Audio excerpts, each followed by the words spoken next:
the before, and this is the after. Mammy Haynes mini vlog. Hi guys! Another day, another vlog. So for today's ganap nga, ay magro-room makeover tayo. Kaya samahan nyo ako. Let's go!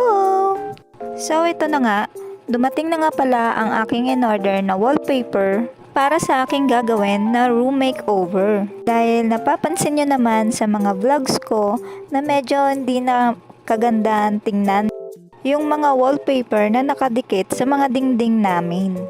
Kaya agad-agad ay umorder agad ako ng wallpaper at para mapalitan na rin. Total sinisipag naman ako ngayon.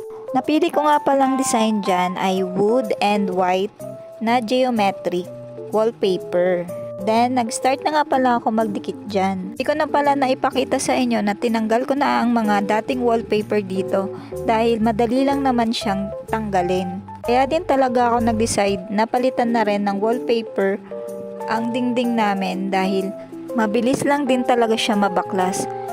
In short, hindi siya masyadong madikit.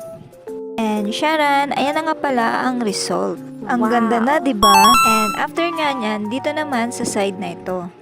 Kaya nag-start na naman ako na magbaklas-baklas dyan. Again, mabilis ko lang naman ito natanggal. Sinasabi ko nga sa inyo na hindi nga masyadong madikit tong wallpaper na to.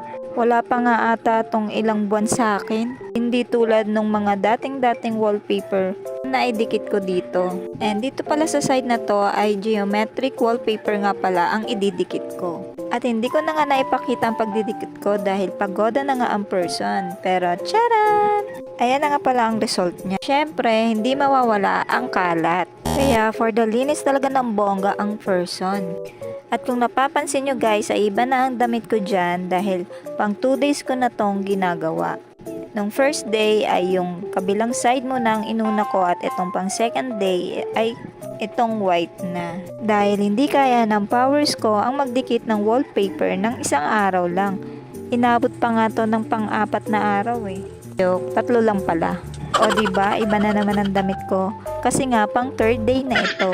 Ito nga sa inyo eh, hindi kaya ng powers ko na sa isang araw lang magagawa lahat ng to. Dahil inaabot din talaga ng ilang oras ang pagdidikit. Lalo na kung gusto mo naman ay pulidong-pulido at malinis. In fairness lang dito, sa wallpaper na tinatanggal ko ay masyado siyang madikit. Ang quality niya. Pero dahil 2 years na rin kami nagsama niyan, syempre papalitan ko na din dahil gusto ko naman ay ibang design naman.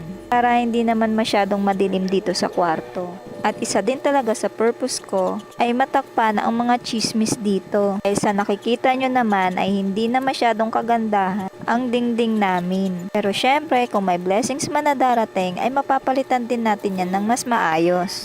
At ayan na nga ang final result. Wow! Medyo maliwalas na nga ang aming kwarto. Ano naman ang wood panel pang sosyal. Talaga akalaing wallpaper lang ito.